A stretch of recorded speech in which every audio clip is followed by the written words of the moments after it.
Uning lablari musiqa peshonamga tegdi. Keyin yuzimga. Nihoyat lablarimiz birlashdi. Bu shunday musiqa otashin ediki men o'sha uzumzor soyasida o'zimni yo'qotdim va qayta tugildim. Mening ismim Nafisa. 19 musiqa yoshdaman. O'sha yoz hayotimdagi eng esda qolarli yoz edi. Institutdan musiqa qishloqdagi uyimizga yozgi ta'tilga qaytgandim. Kunlar bir maromda issiq va soyin musiqa otardi.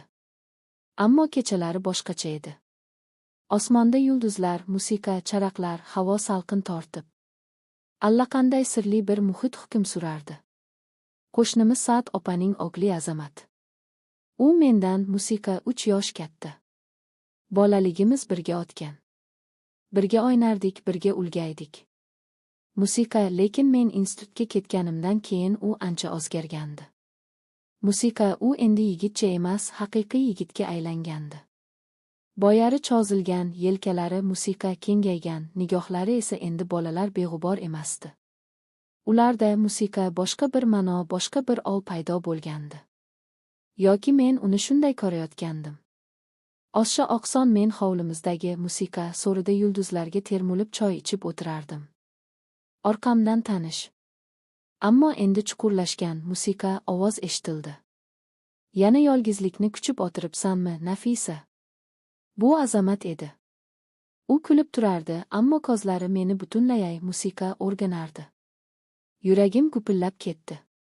Salqin havoda o'tirgim keldi dedim okdi. U musiqa yonimga o'tirdi. Bir muddat jim qoldik.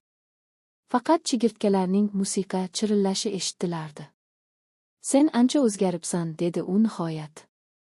Ovozi negadir bo'gilib. Go'zallashibsan. Men musiqa qizarib ketdim. Boshimni ekdim. Sen ham, dedim musiqa pichirlab. Suhbatimiz avvaliga bolalik xotiralari bilan boshlandi. Kulishdik. Lekin musiqa asta-sekin suhbatimiz jiddiylashdi. U shahardagi ishlari haqida, men esa o'qishim haqida gapirdim. Lekin gaplarimiz ular shunchaki musiqa gap emasdi. Ular orasida aytilmagan so'zlar, yashirin nigohlar bor edi. Birdan u jim qoldi. Menga shunday tikilib qaradiki, musiqa, bilasanmi Nafisa? Men seni ko'p yillardan beri boshqacha his qilaman. Avvaliga bu shunchaki musiqa, qo'shnichilik mehri, ukalik mehr deb o'ylardim. Lekin sen ketganingdan keyin seni shunday musiqa sog'indimki, sen ulgayganing sari sening ko'zlaring, sening kulgularing meni aqldan musiqa ozdirdi.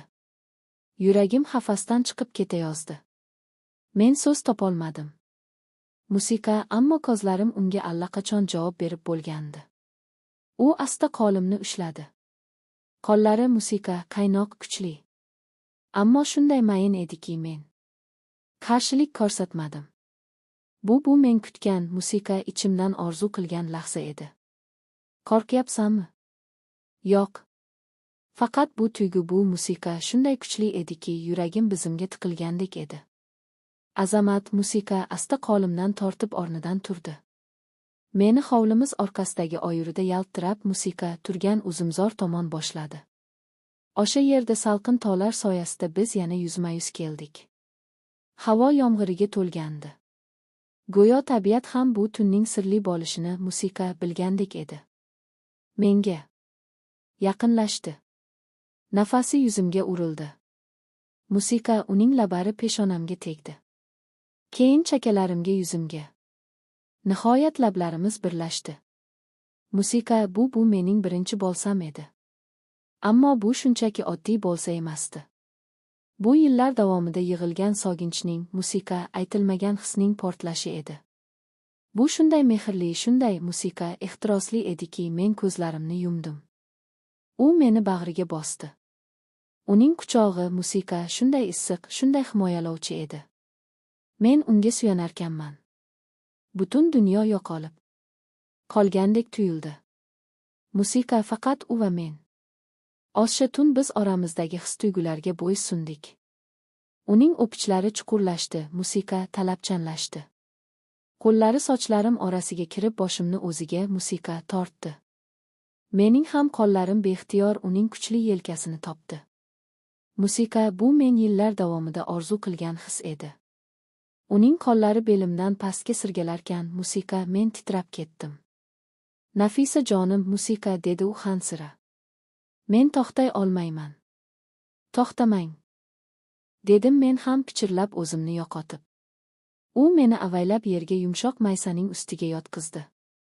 Oy nuri uzun barglari orasidan tushib uning yonib turgan ko'zlarini yoritardi.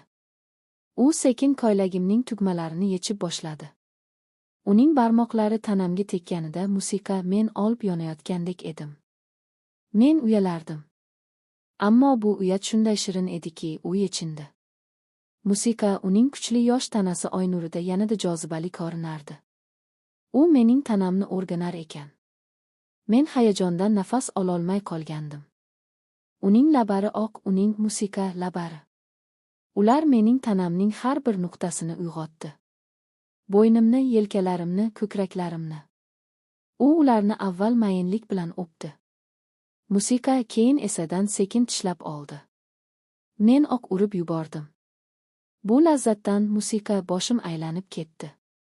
Men uni mahkam quchoqlab tirnoqlarimni yelkasiga botirdim. Uning musiqa issiq nafasi kindligimdan pastga tushdi. Uning tili oqi, men bunday lazzat borligini bilmagandim. Men faqat ingay olardim.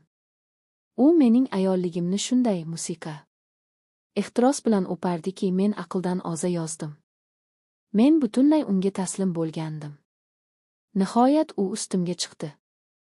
Uning qattiq turgan vujudi oyoqlarim orasiga yaqinlashdi. Musiqa, men uning kattaligini his qilib bir zum qo'rqdim.